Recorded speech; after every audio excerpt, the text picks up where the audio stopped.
Fáilte Rash, welcome back and chat and chat this week.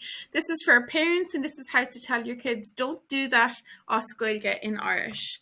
So don't do that in Irish is literally no Dane a shin. No Danation. No Danation. Don't do that.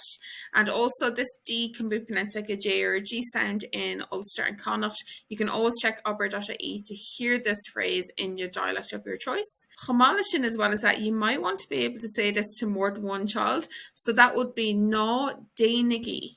No denegation, don't do that to more than one person. No denegation. So if both of your kids are up to something, you add in a gi at the end. No denegation.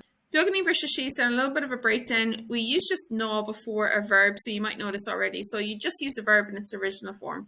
So do that would be Danation, do that, and no Danation is don't do that. So you just put in no for no, and then your ending for plural will be IGI father or AIGI father.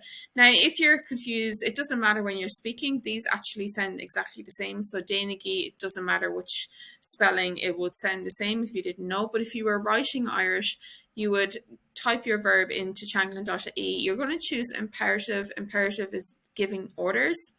The second person singular is to one person, Danation, do that.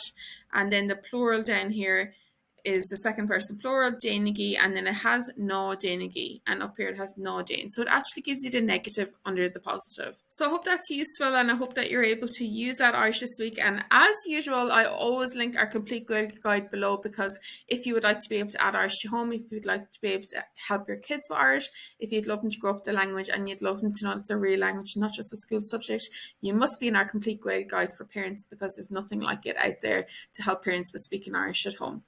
Gur míle maith a rís, thank you again, agus slán go fóill. Bye for now.